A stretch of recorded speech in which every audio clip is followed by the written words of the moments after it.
اشرف المخلوقات بنا کر اس دنیا کے اندر بھیجا، انسانوں کے رشد و ہدایت کے لیے، انسانوں کی رہنمائی کے لیے، مخلوق کو خالق سے ملانے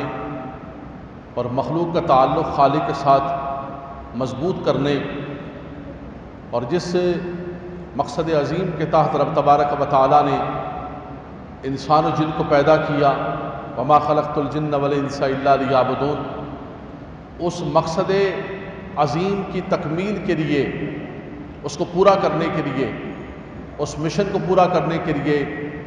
رب تبارک و تعالیٰ نے جماعت انبیاء کرام علیہ الصلاۃ والسلام کو دنیا کے اندر مبعوث فرمایا۔ انبیاء کرام جس طرح اللہ کی ساری مخلوق کے اندر حضرات گرامی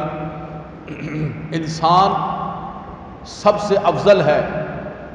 سب سے اشرف ہے، رب تبارک و تعالیٰ نے اس کی افضلیت و اشرفیت کا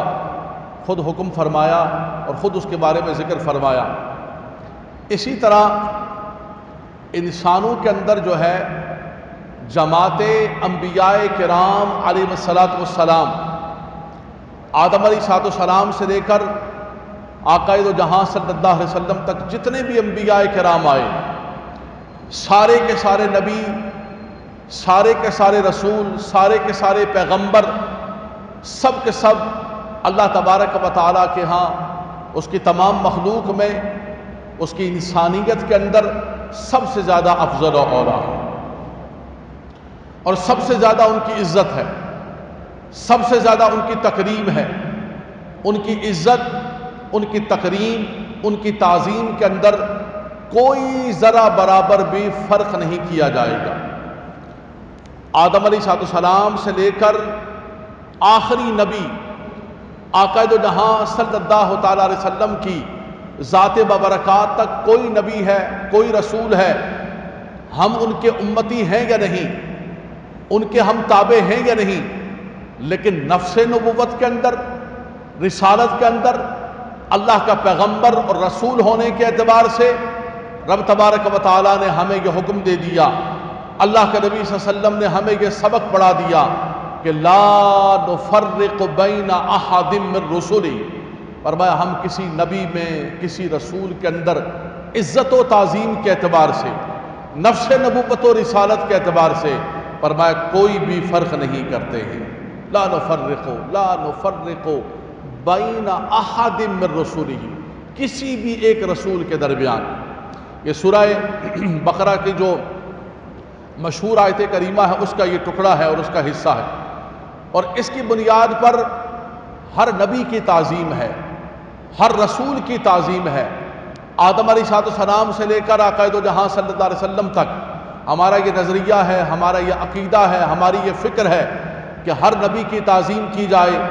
ہر رسول کی تعظیم کی جائے اور کسی کی بھی ادبی نہ کی جائے۔ اور پھر رہا معاملہ امام الانبیاء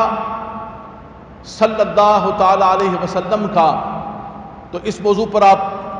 بہت بار خطبات سماعت فرما چکے ہیں، مستقلاً موضوع ہم ذکر کر چکے ہیں، خاص طور پر تعظیم رسول صلی اللہ تعالی علیہ وسلم اور قرآن، کہ رب تبارک و تعالیٰ نے قرآن کے اندر حضور کی تعظیم کا کیسے حکم دیا ہے، رب تبارک و تعالیٰ نے کیا حکم فرمایا ہے۔ ایمان والوں کو یہی فرمایا رب تعالیٰ نے تم پر کرم کر دیا، انا ارسلناک شاہدا و مبشرا و نذیرا، شاہد و مبشر و نذیر بنا کر اس رسول مکرم کو تمہاری طرف مبعوث فرما دیا، خاتم النبی بنا کر بھیج دیا۔ ما کان محمد ابا احد من رجالکم ولکن رسول اللہ و خاتم النبیین بنا کر رب تبارک و تعالیٰ نے تمہاری طرف اس رسول نبی آخر الزمان کو بھیجا ہے۔ تم نے کیا کرنا ہے؟ لِتُؤْمِنُوا بِاللَّهِ وَرَسُولِهِ وَتُعَزِّرُوهُ وَتُوَقِّرُوهُ۔ نوجوان توجہ فرمائیے گا، فرمایا اللہ اور اس کے رسول پر ایمان لے کر آنا ہے، اللہ اور اس کے رسول پر ایمان لانا ہے، لیکن فرمایا ساتھ ساتھ یہ ایمان مکمل نہیں ہوگا، ایمان کی تکمیل نہیں ہوگی، ایمان کبھی بھی کامل نہیں ہو سکتا جب تک لِتُؤْمِنُوا بِاللَّهِ وَرَسُولِهِ اس کے ساتھ وَتُعَزِّرُوهُ وَتُوَقِّرُوهُ فرمایا جب تک ان کی تعظیم و توقیر کو بجا نہیں لاؤ گے۔ باواز بلند سبحان اللہ فرما دی، باواز بلند سبحان اللہ فرما دی۔ قرآن مجید فرقان حمید نے فرمایا وَتُعَزِّرُوهُ وَتُوَقِّرُوهُ، فرمایا ان کی تم نے تعظیم بھی کرنی ہے اور توقیر بھی کرنی۔ نوجوان بچے بیٹھے ہوئے بالکل سمپل انداز میں، جیسے کلاس کے اندر ایک استاد سادہ سے انداز کے اندر قرآن کا ترجمہ کرتا ہے اور قرآن کا سبق پڑھاتا ہے، آپ یہ سمجھیے کہ یہ قرآن کا سبق میں آپ تک پہنچا رہا ہوں۔ پیارے بچوں، خاص طور پر فرمایا لِتُؤْمِنُوا بِاللَّهِ وَرَسُولِهِ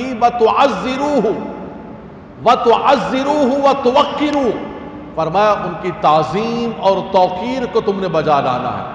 تو ایسا نہیں ہے کہ تعظیم و توقیر کا کوئی سبق آج 1400 سال کے بعد ہمارے ائمہ کرام، فقہائے کرام نے، حضرت مجدد الفسانی نے، امام محمد رضا نے، شاہ ولی اللہ محدث دہلوی نے رحمہم اللہ تعالی علیہ نے عطا فرمایا، بلکہ یہ حکم کس کا ہے؟ رب کائنات کا حکم ہے۔ یہ ہمارے خالق نے، مالک نے، ہمارے رب نے اپنی کتاب کے اندر، اپنی کتاب، آخری کتاب کے اندر رب تبارک و تعالیٰ نے یہ فرمایا یا ایھا الذین آمنوا لا ترفعوا اصواتکم فوق صوت النبی ولا تجہروا لہ بالقول کجہر بعضکم لبعض ان تحبط اعمالکم وانتم لا تشعرون، فرمایا اپنی آوازوں کو ان کی آواز پر بلند نہ کرنا اور ایسے نہ پکارنا جیسے ایک دوسرے کو پکارتے ہیں۔ کیوں؟ کفار مکہ کا یہ انداز تکلم تھا۔ کفار ہمیشہ جو ہے مکہ مکرمہ کے اندر دیکھیں، مدینے کے یہودیوں کو دیکھیں، مدینے کے یہودی حالانکہ ان کے بڑوں نے ان کی کتابوں میں سے نبی آخر الزماں صلی اللہ تعالیٰ علیہ وسلم کی نشانیاں بتائی ہوئی تھیں۔ اتنی نشانیاں ان کی کتابوں کے اندر، اتنی نشانیاں، اتنی پہچانیں کہ قرآن کہتا ہے وہ نبی آخر الزماں صلی اللہ علیہ وسلم کی ان نشانیوں کی وجہ سے ان کو اتنا پہچانتے تھے، وہ نشانیاں جو ان کی کتابوں میں تھی وہ اتنا پہچانتے تھے، اتنا جانتے تھے، یعرفونہ کما یعرفون ابناءہم، یعرفونہم کما یعرفون ابناءہم، اللہ اکبر۔ فرمایا وہ نبی آخر الزماں صلی اللہ تعالیٰ علیہ وسلم کو اتنا پہچانتے تھے، اتنی معرفت رکھتے تھے، اتنی پہچان رکھتے تھے جیسے کہ اپنے بیٹوں کو کوئی پہچانتا ہے۔ دوبارہ سنیے، یعرفونہم کما یعرفون ابنا، ابن ان کی جمع ہے ابنا، جیسے اپنے بیٹوں کو، انسان اپنے بچے کو کتنا پہچانتا ہے، اس کی عادتیں پہچانتا ہے، اس کی صورت، اس کی شکل۔ 1000 بچوں کے اندر، 1,00,000 بچوں کے اندر بھی ہو تو انسان اپنے بچے کو پہچان لیتا ہے۔ قرآن کہتا ہے وہ یہودی اتنا پہچانتے تھے نبی آخر الزماں صلی اللہ تعالیٰ علیہ وسلم کو، لیکن پہچاننا اور ہے اور ماننا اور ہے۔ پہچانتے تھے لیکن مانتے نہیں تھے۔ اسی طرح مکہ مکرمہ کے اندر حضور کا خاندان قریش، حضور کے ذاتی چچا، خاندان کے لوگ، ابو لہب کو دیکھیں، ابو جہل کو دیکھیں، عتبہ کو دیکھیں، شیبہ کو دیکھیں، قریش کو دیکھیں، یہ سارے کے سارے پہچانتے تھے اور ان کو معلوم تھا کہ یہ اللہ کے آخری نبی ہیں، یہی سچے نبی ہیں، لیکن مانتے نہیں تھے۔ اللہ اکبر، اللہ اکبر۔ یہ عناد کی بنیاد پر، تعصب کی بنیاد پر، ضد کی بنیاد پر کبھی کہتے تھے کہ ہمیں آسمان سے کوئی چیز اتار کے دکھائیں، فرشتہ ہمارے سامنے اترے ہم اس کو دیکھیں۔ کبھی کہتے تھے کہ مالی ھذا الرسول یاکل الطعام ویمشی فی الاسواق، یہ کیسے رسول ہو سکتا ہے؟ یہ تو بازاروں کے اندر چل پھر بھی رہا ہے، یہ تو کھانا بھی کھا رہا ہے۔ رسول ہوتا تو کوئی فرشتہ ہوتا، کوئی ملک مقرب ہوتا، وہ اللہ کا رسول ہوتا۔ اس طرح کے اعتراضات کر کر کے تعصب اور عناد کی بنیاد پر، حسد کی بنیاد پر نبی آخر الزماں صلی اللہ تعالیٰ علیہ وسلم کا انکار کیا کرتے تھے۔ اور پھر تعصب اور انکار ان کا بڑھتے بڑھتے معاملہ یہاں تک پہنچ گیا کہ وہ توہین پر اتر آئے۔ راعی کا لفظ جو ہے اس کے بارے میں کئی مرتبہ بتایا جا چکا ہے، رعایت سے منع ہے۔ صحابہ کرام عرض کرتے رائنا یا رسول اللہ، انہوں نے لفظ کو اپنی زبان کو بگاڑا، راعی کو کر دیا راعی لیم بِأَلْسِنَتِهِمْ، اپنی زبانوں کو ٹیڑھا کر کے اس لفظ کو بگاڑا۔ تو پتہ چلا کہ یہ پہلے دن سے ان کا یہ وتیرہ رہا ہے، پہلے دن سے یہود و نصارہ اور ہنود بھی ان کے ساتھ آج مل گئے، ان کا یہ وتیرہ رہا ہے کہ نبی آخر الزماں صلی اللہ تعالیٰ علیہ وسلم کی شان کے اندر گستاخی کرنی ہے، بے ادبی کرنی ہے، کہیں پر کوئی موقع تلاش کرنا ہے۔ منافقین نے بھی ہمیشہ یہ کام کیا اور کفار نے بھی ہمیشہ یہ کام کیا۔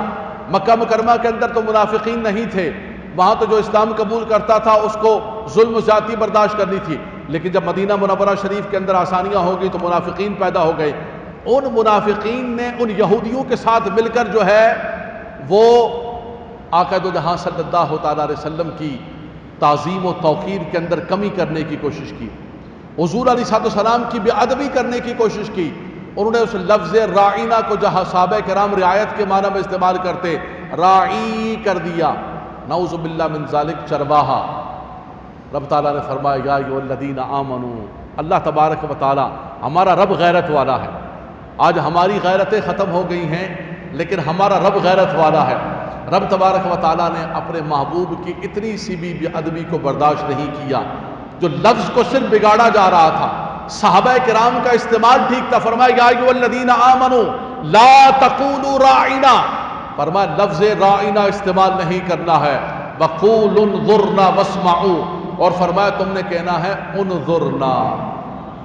انظرنا، کیا کہنا ہے؟ انظرنا یا رسول اللہ، کیا کہنا ہے؟ انظرنا یا رسول اللہ، فرمایا انظرنا یا رسول اللہ، انظرنا یا رسول، آپ نے لفظ انظرنا، یہ جو ہم کہتے ہیں یا رسول اللہ انظر حالنا، یہ لفظ انظر جو حاصل کیا گیا ہے یہ قرآن کی اس آیت کریمہ سے حاصل کیا گیا۔ انظرنا یا رسول اللہ، یا رسول اللہ ہم پر نظر کرم فرمائیے، ہم پر نظر رحمت فرمائیے۔ فرمایا کہیں ایسا نہ ہو جائے وَلَا تَجْهَرُوا لَهُ بِالْقَوْلِ كَجَهْرِ بَعْضِكُمْ لِبَعْضٍ أَن تَحْبَطَ أَعْمَالُكُمْ وَأَنْتُمْ لَا تَشْعُرُونَ، فرمایا تمہارے سارے کے سارے اعمال اکارت ہو جائیں، برباد ہو جائیں، تباہ ہو جائیں، اور فرمایا تمہیں خبر بھی نہ ہو۔ حضرات گرامی یہ خطاب کس سے تھا؟ یا ایھا الذین آمنوا، یا ایھا الذین آمنوا، یا ایھا الذین آمنوا لا تقدموا، یا ایھا الذین آمنوا لا ترفعوا، یا ایھا الذین آمنوا لا تقولوا، یہ ایمان والوں سے خطاب ہے، یہ ایمان والوں سے خطاب ہے۔ ایمان والوں کو کہا گیا ہے کہ تمہارا ایمان، تمہارے اعمال، تمہارا سب کچھ تب محفوظ ہوگا اور قبول ہوگا کہ جب تمہارے دل کے اندر اللہ کے نبی صلی اللہ علیہ وسلم کی تعظیم ہو۔ لِتُؤْمِنُوا بِاللَّهِ وَرَسُولِهِ وَتُعَزِّرُوهُ وَتُوَقِّرُوهُ، پھر فرمایا اس کے بعد لِتُؤْمِنُوا بِاللَّهِ وَرَسُولِهِ وَتُعَزِّرُوهُ وَتُوَقِّرُوهُ، پہلے ایمان لے کر آؤ، تعظیم و توقیر کرو، پھر کیا کرو؟ وَتُسَبِّحُوهُ بُكْرَةً وَأَصِيلًا، پھر صبح و شام تسبیح پڑھو تو تمہاری تسبیح کو اللہ قبول و منظور فرمائے گا، ورنہ تسبیح پھری تے دل نہ پھریا، کی لینا تسبیح پڑھ کے ہو، علم پڑھیا تے ادب نہ سکھیا، کی لینا علمہ پڑھ کے ہو۔ فرمایا کہ انسان علم پڑھے، انسان کتنی بھی کتابیں پڑھتا رہے، وہ معلومات تو ہو سکتی ہے، وہ انفارمیشن تو ہو سکتی ہے، فرمایا علم کا نور تب ملے گا کہ جب ادب مصطفیٰ من کے اندر ہو۔ تمام نبیوں کا ادب، انبیاء کرام کی ساری جماعت کا ادب، اللہ کے فرشتوں کا ادب، اللہ کی کتابوں کا ادب، رب تبارک و تعالیٰ کی ہر چیز کا ادب، ذات الہی، صفات الہی، تمام مقدسات کا ادب، پھر حضور کے صحابہ کرام کا ادب، آل بیت اطہار کا ادب، اولیاء کرام کا ادب، یہ ساری کی ساری چیزوں کا، ہر وہ چیز جس کی نسبت اللہ سے ہے، اللہ کے رسول سے ہے، فرمایا اس کا تم نے ادب کرنا ہے، اس کا احترام کرنا ہے، اس کی تعظیم کرنی ہے۔ وَتُسَبِّحُوهُ بُكْرَةً وَأَصِيلًا، تب جا کر رب تعالیٰ تمہاری تسبیحوں کو قبول و منظور فرمائے گا۔ تمہاری تسبیحات اللہ کی بارگاہ کے اندر اس وقت قبول و منظور ہوں گی، اس کے بغیر فرمایا کچھ نہیں ہو سکتا ہے۔ انبیاء کرام کی تعظیم کے حوالے سے ایک بڑی پیاری بات مفسرین کرام نے ذکر فرمائی ہے کہ حضرت موسیٰ علیہ السلام کے مقابلے کے اندر جب فرعون نے تمام جادوگروں کو جمع کیا اور جمع کرنے کے بعد وجاء السحرۃ فرعون، تمام کے تمام جادوگر فرعون کے کہنے پر آ گئے اور انہوں نے کہا کہ کیا دو گے ہمیں؟ انہوں نے کہا کہ نام انک لمن المقربین، تمہیں میں اپنا مقرب بنا لوں گا، ادھر میری کرسی بچھی ہوگی، برابر میں تمہاری کرسیاں ہوں گی، تمہیں عزت دی جائے گی، لیکن اس کے ساتھ مقابلہ کرو موسیٰ کے ساتھ علیہ السلام۔ مقابلے کا لیے میدان سج گیا، تمام سلطنت آ گئی، وہ جادوگر اپنے پاس بڑی بڑی چیزیں لے کر آئے، پوٹلیاں اٹھا کر آئے، میدان کے اندر فرعون بیٹھا ہوا ہے، کرسیاں لگی ہوئی ہیں، ساری سلطنت ہے۔ لیکن مقابلہ شروع ہونے سے پہلے ان جادوگروں نے ایک جملہ کہا، وہ جملہ میں قرآن کی زبان میں نقل کرنا چاہتا ہوں۔ رب تبارک و تعالیٰ نے جادوگروں کے اس جملے کو، ابھی انہوں نے اسلام قبول نہیں کیا، مومن نہیں ہوئے، انہوں نے ایک جملہ ادب کا کہا موسیٰ علیہ السلام کی بارگاہ میں۔ قرآن کہتا ہے قالوا یا موسیٰ، اے موسیٰ، میدان لگ گیا ہے، مقابلہ ہونے لگا ہے، مقابلہ کرنے کے لیے آئیں۔ موسیٰ علیہ السلام ایک ہے، وہ اتنے سارے ہیں، فرعون جو ہے بادشاہ وقت ان کے ساتھ ہے، لیکن وہ کہنے لگے قالوا یا موسیٰ اما ان تلقی و اما ان نکون نحن الملقین، آپ کچھ دکھائیں گے یا ہم کچھ دکھائیں؟ جادوگر کا مقابلہ ہونا، آپ کچھ دکھائیں گے، جادوگر کہنے لگے، یا آپ کچھ دکھائیں؟ موسیٰ علیہ السلام نے فرمایا قال القوا، فرمایا تم دکھاؤ پہلے۔ بار انہوں نے سانپوں کی وہ پوٹریاں نکالیں اور بڑے بڑے اژدہا میدان کے اندر گھومنے لگے، اور حالات ایک بدل گیا، اتنا خوفناک قسم کا ماحول بن گیا کہ رب تعالیٰ نے وہی فرمایا یا موسیٰ لا تخف، موسیٰ غم نہ کرنا، فکر نہ کرنا۔ وَأَوْحَيْنَا إِلَىٰ مُوسَىٰ أَنْ أَلْقِ عَصَاكَ، فرمایا کہ اپنے عصا کو ڈال دو۔ یہ سارے سانپ سب کچھ جو ہے، جیسا ہی آپ نے وہ عصا مبارک اپنا ڈالا، اللہ اکبر، جیسا ہی عصا میدان کے اندر ڈالا، وہ ایک ان سے بھی بڑا اژدہا بن گیا۔ فَإِذَا هِيَ تَلْقَفُ مَا يَأْفِكُونَ، تو وہ سارے جتنے اژدہا گھوم رہے تھے جادوگروں کے، موسیٰ علیہ السلام کے عصا کا بنا ہوا وہ سانپ ان کی طرف بڑھتا رہا اور ان کو کھاتا رہا، یہاں تک کہ سارا میدان خالی ہو گیا۔ اب وہ اژدہا جو ہے وہ لوگوں کی طرف بڑھا، لوگ بھاگنا شروع ہو گئے۔ جادوگروں نے جب یہ منظر دیکھا تو جادوگروں نے کہا کہ جادوگر ہم بھی ہیں، ہمارے پاس بھی عروج ہے جادو کا، یہ جادو نہیں ہے، یہ بات ہی کچھ اور ہے۔ فَوَقَعَ الْحَقُّ وَبَطَلَ مَا كَانُوا يَعْمَلُونَ، ان پر حق واضح ہو گیا اور باطل کا بطلان ہو گیا۔ قَالُوا وَأُلْقِيَ السَّحَرَةُ سَاجِدِينَ قَالُوا آمَنَّا بِرَبِّ الْعَالَمِينَ رَبِّ مُوسَىٰ وَهَارُونَ، اسی میدان کے اندر جہاں جادوگر کافر مقابلہ کرنے کے لیے آئے تھے، سجدے کے اندر گر گئے اور ایمان لے کر آ گئے۔ آواز بلند سبحان اللہ فرمایا۔ مفسرین کرام نے یہاں ایک نقطہ بیان فرمایا، بالخصوص زمانہ طالب علمی میں نے مفتی احمد یار خان نعیمی رحمۃ اللہ تعالیٰ علیہ، اللہ ان کی قبر پر رحمتوں کا نزول فرمائے۔ زمانہ طالب علمی میں ہم درس دیا کرتے تھے، مصطفیٰ مسجد میں، میری 24-25 سال عمر تھی، درس قرآن دیتا تھا، تو سب سے زیادہ، اس وقت طبیان بھی نہیں آئی تھی، تو سب سے زیادہ جو استفادہ کیا اس زمانے کے اندر، زمانہ طالب علمی میں، وہ مفتی صاحب کی تفسیر نعیمی کا ہے۔ تو یہاں پر اس مقام پر مفتی صاحب نے خاص طور پر لکھا، آپ نے فرمایا کہ وہ جو جادوگروں نے آ کر کہا تھا کہ یا موسیٰ اما ان تلقی و اما ان نکون نحن الملقی، آپ کچھ دکھائیں گے یا ہم کچھ دکھائیں؟ فرمایا وہ جو کافر ہونے کے باوجود نبی کا ادب کیا تھا، اللہ نے ان کو انعام عطا فرمایا، اور انعام بھی کیا عطا فرمایا؟ اللہ نے ان کو ایمان کی دولت عطا فرمایا۔ تو فرمایا کہ ادب ایک ایسی چیز ہے کہ جو انسان کو عروج پر لے جاتی ہے، اور بے ادبی ایک ایسی چیز ہے کہ ان تحبط اعمالکم وانتم لا تشعرون، سب کچھ تباہ و برباد ہو جاتا ہے، سب کچھ اکارت ہو جاتا ہے۔ آج حضرات گرامی یہ شروع زمانے سے چلتا ہوا آ رہا ہے، مختلف قوموں نے انبیاء کرام کی توہین کی، کئی انبیاء کرام کو شہید کر دیا، انبیاء کرام کی بے ادبیاں کی ہیں، اور اس کے بعد چلتے چلتے آج کے زمانے کے اندر آپ نے دیکھا کہ حکومتوں نے سرکاری سطح پر جو ہے نبی کریم صلی اللہ علیہ وسلم کی بے ادبیاں کرنی شروع کر دی۔ فرانس نے جو کچھ کیا، ناروے نے جو کچھ کیا، سویڈن نے جو کچھ کیا، اور انفرادی طور پر نہیں، سرکاری سطح پر جو کچھ کیا گیا، ہم اپنی حکومتوں سے کہتے تھے تو حکومتیں کہتی تھی ہم کچھ نہیں کر سکتے ہیں، ہماری معیشت، ہمارا سارا کچھ سارا، ہم ان سے پیسے لیتے ہیں، ہم ان سے جا کے خیرات لیتے ہیں، ہم ان سے جا کے سب کچھ لیتے ہیں، اور ہم ان کے ساتھ بالکل کوئی بات نہیں کر سکتے ہیں، کوئی مقابلہ نہیں کر سکتے ہیں۔ حضرات گرامی بڑھتے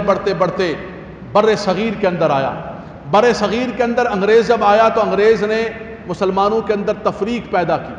اور سب سے پہلا جو کام کیا کہ مسلمانوں کے دلوں میں یہ جو جذبہ جہاد ہے اور عشق رسول ہے، اس کو نکالا جائے۔ اقبال نے کہا کہ یہ فاقہ کش موت سے ڈرتا نہیں ذرا، روح محمدی اس کے بدن سے نکال دو، اس کے بدن سے محبت رسول کو نکال دو، اس کے بدن سے تعظیم رسول کو نکال دو۔ یہ جو اپنے آقا پر مر مٹنے کے لیے تیار ہو جاتا ہے، یہ اپنی جان کو قربان، جان بہت بڑی چیز ہوتی ہے، انسان اپنا مال گھر بار سب کچھ قربان کر دیتا ہے، اگر خدا نخواستہ انسان کو موذی مرض لگ جائے لیکن جان بچاتا ہے کہ میری جان بچ جائے۔ لیکن یہ کیسے لوگ ہیں کہ اپنے نبی کے نام پر اپنی جان بھی قربان کرنے کے لیے تیار ہو گئے؟ اور سادہ سادہ دیہاتی لوگ بہت زیادہ کوئی جن کو نہ قرآن و حدیث کا پتہ ہے نہ کسی کا پتہ ہے، انہوں نے اپنی جانوں کو قربان کر دیا حضور کی عزت و ناموس کی خاطر۔ آزادی گرامی ایک بڑی پیاری بات حضور مفتی اعظم پاکستان مفتی منیب الرحمان صاحب ہمیشہ عالمی طاقتوں کو کہتے ہیں، یہ سنیے گا ذرا نوجوان بچے، کہ ہم تم سے یہ نہیں کہتے ہیں کہ تم ہمارے نبی کی تعظیم کرو، تعظیم اگر تمہارے مقدر میں نہیں ہے، تعظیم اگر تمہارے نصیب کے اندر نہیں ہے، یہ نصیب والوں کو اللہ تبارک و تعالیٰ عطا فرماتا ہے، اگر تمہارے نصیب کے اندر ہمارے نبی کی تعظیم و توقیر نہیں ہے تو نہیں ہے، لیکن کم از کم میکسیمم منیمم ایٹ لیسٹ یہ تو کرو کہ ہمارے نبی کی توہین نہ کرو۔ جو نبی کی توہین کرتا ہے، ان الذین یؤذون اللہ ورسولہ لعنہم اللہ فی الدنیا والآخرہ واعد لہم عذاب مہینہ، یہ سمجھتے ہیں کہ آج ہمارے پاس طاقتیں ہیں، آج ہمارے پاس معیشتیں ہیں، آج ہمارے پاس قوتیں ہیں، ہم مسلمانوں کی دل آزاریاں کریں گے، لیکن حضرات گرامی یہ تو آج ہم کمزور ہو گئے ہیں، ہم خاک کی طرح ہو گئے، خش و خاشاک کی طرح ہو گئے، ہباء منصورہ ہو گئے۔ آج مسلمان 1 ارب سے زیادہ ہے، ایک وہ 313 تھے جنہوں نے بالکل نظام کو پلٹ کے رکھ دیا تھا، آج 1 ارب سے زیادہ ہونے کے باوجود مسلمان صرف نام کا مسلمان رہ گیا۔ مسلمان صرف، ہمیں اپنے کاروبار، اپنی معیشت، اپنی ہر چیز عزیز ہے۔ آج دیکھیں آپ ہندوستان کے اندر کیا ہوا، اس ظالم عورت نے جو بی جے پی کی نمائندہ ہے، باقاعدہ طور پر سرکاری پارٹی کی نمائندہ ہے، نریندر مودی کی باقاعدہ ایما کے اوپر اس نے یہ کیا ہے، اور نریندر مودی نے جو ہندوستان کے مسلمانوں پر ظلم کا بازار گرم کر کے رکھا ہوا ہے، پہلے سے ہندو کیا کرتے تھے لیکن چال سے کیا کرتے تھے، کانگریس بھی یہی کرتی رہی ہے، ہر پارٹی یہی کرتی رہی ہے، لیکن اس نے انتہا کر کے رکھ دیا مسلمانوں پر۔ زندہ جلائے گئے گجرات کے اندر، مسلمانوں کے گھروں پچھلے دنوں جلائے گئے، مسلمانوں کی شہریت آج جو بائی چوائس وہاں پر رکے تھے، پاکستان بنا وہ نہیں آئے، وہاں رک گئے، آج ان کو پوچھا جا رہا ہے کہ تمہارے پاس کیا دستاویز ہے، تمہارے پاس کیا شہریت کے ڈاکومنٹس ہیں کہ تم ہندوستانی ہو، اپنے ڈاکومنٹس کو لے کر آؤ۔ آج ان کا وطن، ان کا گھر، ان کی زمین، ان کے آباء و اجداد، ان کے قبرستان، سب کچھ ان سے چھینا جا رہا ہے، اور آج کرتے کرتے انہوں نے انتہا کر کے رکھ دی ہے۔ انتہا یہ کر دی ہے کہ آقا دو جہاں صلی اللہ علیہ وسلم کی شان کے اندر سرکاری طور پر انہوں نے بے ادبی کی ہے۔ ہونا تو یہ چاہیے تھا کہ سرکاری سطح پر ہمارے وزیر اعظم جواب دیتے، میاں محمد شہباز شریف صاحب جواب دیتے وزیر اعظم، اور باقاعدہ طور پر زوردار قسم کا جواب دیتے۔ صرف مذمت سے بات نہیں چلتی، مذمت تو ہم نہیتے لوگ کرتے ہیں، مذمت تو آپ کرتے ہیں، مذمت تو میں کرتا ہوں۔ میں آپ سے پوچھتا ہوں کہ آپ بتائیے کہ آپ اس واقعے کی مذمت کرتے ہیں؟ ہم مسلمان مذمت کرتے ہیں، ہم احتجاج کرتے ہیں، لیکن حکومتیں اس طرح احتجاج نہیں کرتی ہیں۔ حکومتیں صرف جو ہے وہ وزارت خارجہ کے اندر سفیر کو بلا کر یا نمائندے کو بلا کر نہیں کرتی ہیں، وہ باقاعدہ طور پر ایکشن کرتی ہیں۔ ہاں، پہلی مرتبہ ایسا ہوا ہے کہ عرب کے مسلمانوں نے ایکشن لیا ہے۔ کیا کیا ہے؟ میں نے بدر کے موقع پر بھی آپ کو کہا تھا کہ نبی کریم صلی اللہ علیہ وسلم نے فرمایا، بدر کا جو وقوع ہوا، فرمایا کہ ان کی معاش کی جو لائن ہے، فرمایا کہ اس کو کاٹا جائے۔ عرب نے پہلی مرتبہ کیا، قطر نے کیا، کویت نے کیا، عمان نے کیا، ابو ظبی نے کیا، اور خاص طور پر عمان کے مفتی اعظم عمان نے جو ہے فتویٰ جاری کیا کہ ان کا بائیکاٹ کیا جائے، ان کی چیزیں لینا بند کر دو۔ ایک دن کے اندر آسمان سے زمین پر آ گئے، ایک دن کے اندر انہوں نے اس کی جو ہے وہ بے جے پی کی رکنیت معطل کر دی۔ انہوں نے کہا کہ یہ فلاں کرے، لیکن رکنیت معطل کی بات نہیں ہے، اس کو باقاعدہ طور پر سزا دی جائے، اس کو سزائے موت دی جائے۔ جب تک سزائے موت نہ ہو اور جب تک اس کو انجام تک، کیفر کردار تک نہ پہنچایا جائے، یار ہم تو پاکستان کے اندر آزاد بیٹھے ہوئے ہیں۔ میں سلام پیش کرتا ہوں ہندوستان کے مسلمانوں کو، میں سلام پیش کرتا ہوں اعظم گڑھ کے جامعہ اشرفیہ مبارک پور کے بریلی شریف کے علماء کو،